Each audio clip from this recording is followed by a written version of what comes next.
Hi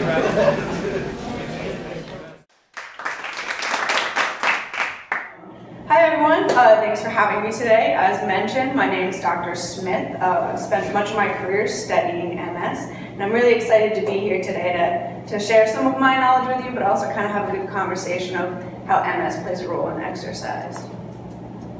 So today our learning objectives will be to understand what MS is and the population it affects. Our second one will be to identify physiological and symptomatic responses to exercise.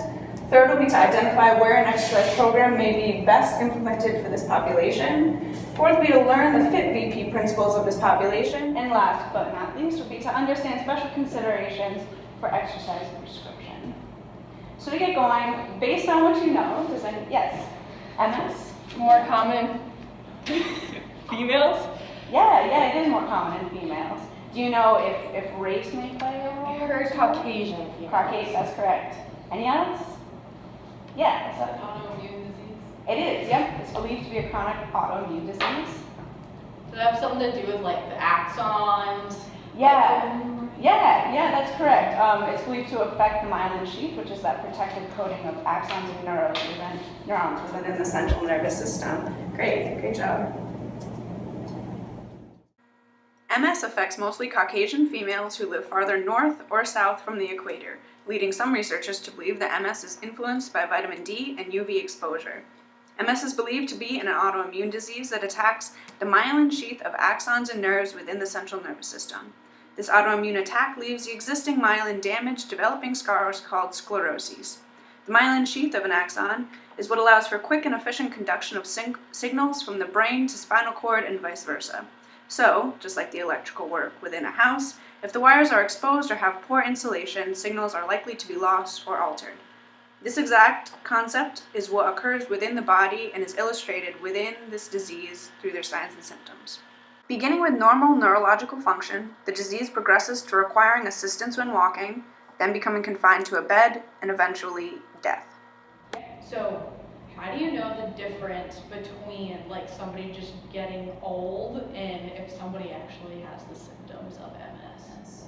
Yeah, a lot of research currently is looking at later onset with MS, so an individual that's aging and then acquires MS, and an individual with MS who is aging. A lot of those signs and symptoms overlap, like impaired balance, bladder dysfunction, cognitive decline. A lot of these things coexist between those two special populations. So right now it's a big push to get their physicians really paying close attention to, is this person aging appropriately or are they actually developing MS? So there's a lot of current research going on about that topic. Okay, so I have a quick video for you today. It's called Catching Kayla. This is a high school runner, very talented, who actually has MS. So during this video, pay close attention to the different signs and symptoms that you'll see her experience while racing. But in tight competitive races where Kayla is giving maximum effort, it looks like this. Help me! I got you. Oh my gosh! I got you. That was beautiful. So hot. That was beautiful, girl. Help me.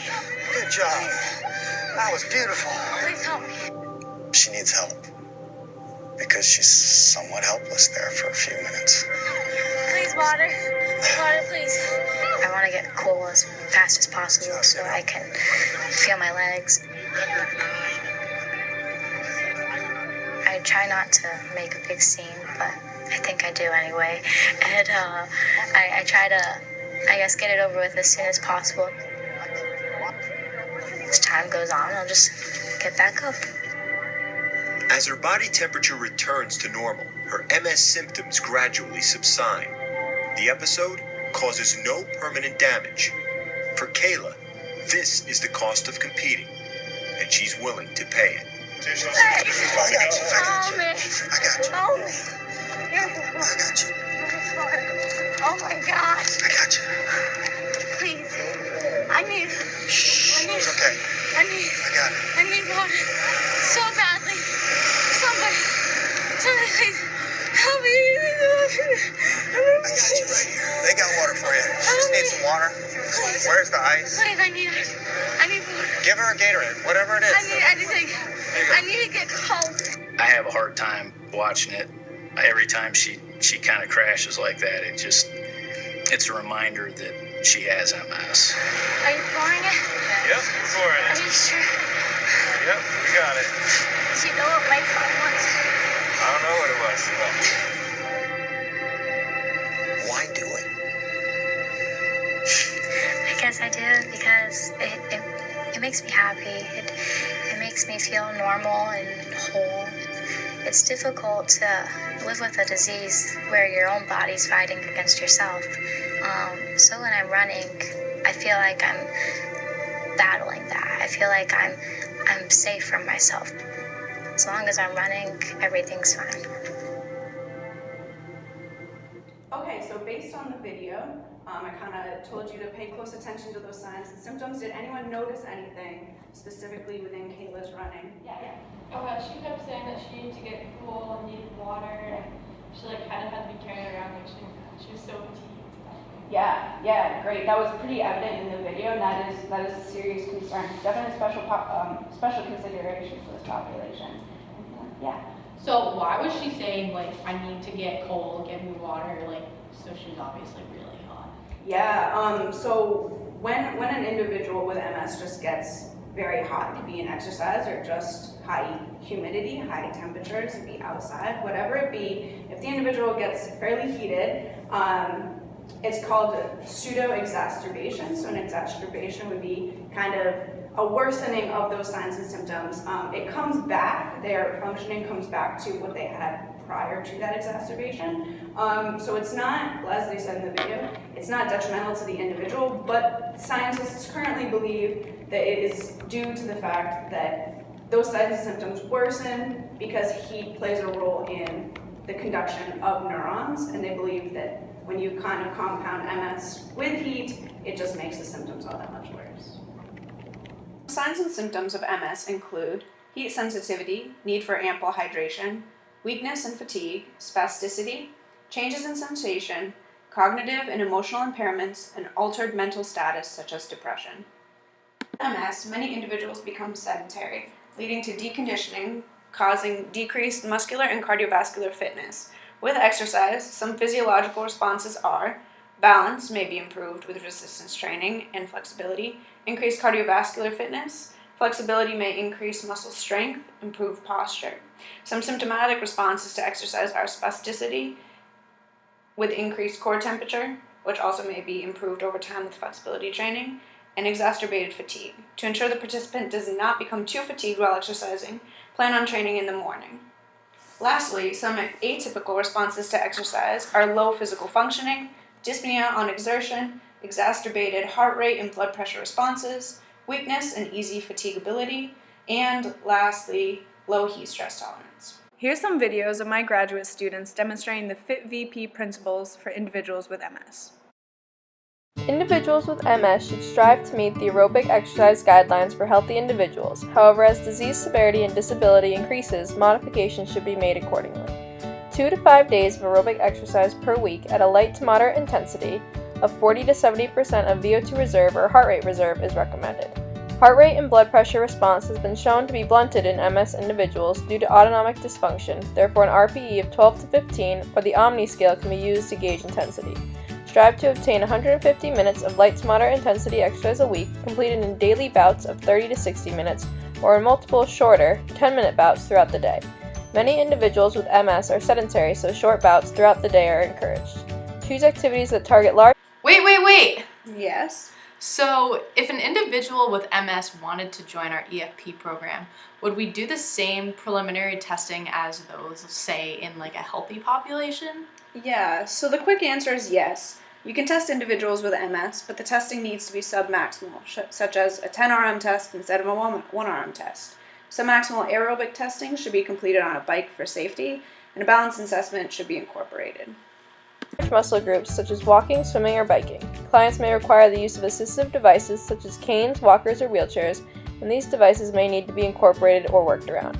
Exercise can be modified with extra support by holding a chair or railing as shown. Heat is a major concern for individuals with MS and causes a temporary worsening of symptoms. Exercise should be conducted at 72 to 74 degrees Fahrenheit with low humidity. Hydration is key and use fans and cooling packs as needed. 2 days of resistance training per week is recommended, with the main focus being on functional activities that will improve daily life, such as stairs, sit-to-stands, and bicep curls. Begin with one set of 10 to 15 reps and progress to 2 sets. Aim for an intensity of 60 to 80% of 1 RM. Individuals may have decreased muscular performance and weakness due to alterations in activation, contractile function, and motor unit discharge rates, so intensity should be adjusted accordingly, such as using lighter weight for weaker muscles or muscles with greater fatigue. Weaker muscle groups also may require greater rest of 2 to 5 minutes to allow for full recovery. Focus on large postural muscle groups, multi-joints and single joints, using machines, free weights, bands, and body weight. Resistance training may be preferred by heat-sensitive individuals as it doesn't increase core temperature as much as aerobic exercise. Balance is also very important to an individual with MS, especially when considering independence. Standing on one leg, like shown, would be an example to work on balance. Be sure when you're performing this exercise to have a chair or another person around to assist. This is increasingly important as the disease progresses to ensure safety. Another example of exercise made to improve balance would be Tai Chi. Flexibility is an important piece when coping with symptoms with MS. Flexibility and exercises such as downward dog and child's pose may help increase range of motion and decrease spasticity over time. These exercises should be done 5 to 7 days per week, 1 to 2 times per day. Hold each pose for 30 to 60 seconds to the point of mild discomfort. As you progress, increase intensity and duration. Once the individual is comfortable exercising in the gym, it is common to see more frequent training to be done in an in-home setting as individuals work toward gaining more independence. A great way to incorporate aerobic exercise at home is to walk up and down the stairs. This activity can be done one step at a time or by a slower pace according to fitness level. It is important for an individual to hold on to the railing for stability. Walking around the block is another example of aerobic exercise. Similarly to being in a gym, supervision is recommended to monitor physiological and symptomatic exercise responses. Pay special attention to heat sensitivity, taking breaks to cool down and hydrate as necessary. Fatigue occurs at a faster rate in those with MS due to higher energy costs, so frolicking with friends is not recommended. While at home, you can use bands or household items. Many exercises can be done while sitting, and be sure to maintain good posture. Bicep curls can be done with water bottles or soup cans to provide resistance to the movements and mimic activities of daily living. With decreased activity, getting out of chairs may be difficult. Stands are a great way to increase muscular strength and endurance. Again, be sure to have a family member or friend nearby to monitor signs and symptoms. Be sure to stretch after each workout. This can be done with assistance from a family member or friend, or done alone. Sitting in a chair while performing these exercises reduces the risk of fall associated with MS. An example would be a sitting toe touch. Again, reach for the point of mild discomfort and hold for 30 to 60 seconds. Okay, so I know you guys work at, I think it's called the Employee Fitness Program, EFP, right? So if you had a client that had MS that you're working with up at EFP, what are some things within EFP that you'd be able to do with that client to ensure a lot of these special considerations are taken into account? Kind of watching those videos, getting some ideas of some special concerns, considerations for this population. Yeah. I might use like machines or bands just because they're just more stable on a machine. The bands, they can use kind of body weight, lighter weight. They might not be able to handle a free weight type situation. So I would probably stick with the more machines where everything is slow and controlled. Nice, nice. Any other ideas? Yeah. You would have to monitor their fatigue throughout, make sure they're not overexerting themselves and not getting too hot. Nice, nice. So kind of going off that heat, what are maybe some things you would do to make sure that individuals stay cool? And yeah. Probably throw them in front of one of the fans, make sure they're drinking lots of water. Yeah, that's great. That's great. All great answers.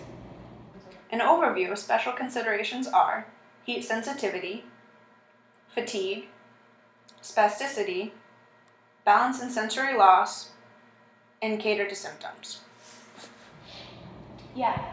So I have this aunt. She's on my dad's side, married to my twice removed uncle. I don't know, she's been in the family for a long time, but she's been exercising now, and she didn't really before, but she seems to be like a lot happier because she calls and she wants to talk, and she never used to do that, so exercising probably helps with your mental health.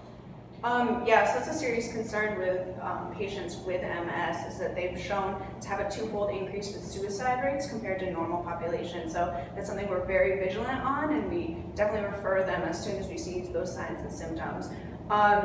Exercise has been shown to be have a huge impact on their mental health. So obviously getting those individuals physically active, taking into consideration those special considerations when training them could be vastly important to their quality of life. Due to the high presence of depression within this population, encouraging these patients to put time into themselves and their health is very important, similar to obese individuals. To do this, help these individuals work towards higher self-efficacy, remind the individuals of past successes and potential for future goals, and the benefits of exercise. So I'm just curious, I heard that they used to not recommend exercise for individuals with MS. So what are some of the benefits maybe they're seeing now that have changed this recommendation? Yeah, that's a great question. Exercise shows a lot of great benefits, some specific to MS and some specific to the patient's life. Some of these benefits to MS are improved balance and decreased muscle spasticity, while some of these benefits to the individual's life are increased quality of life and overall well-being. Based on the progression of research, I have a feeling that in years to come, we, as exercise physiologists, will have greater ability to prescribe exercise to each individual's symptoms and severity. Future epidemiological research in MS has the ability to be enhanced by avenues such as greater advancements in the role and understanding of genetics and molecular physiological data, and the ability to have greater outreach through social media for subject recruitment. Thank you for letting me come talk to you this morning. I love visiting UNH. You guys were fantastic. Thank you.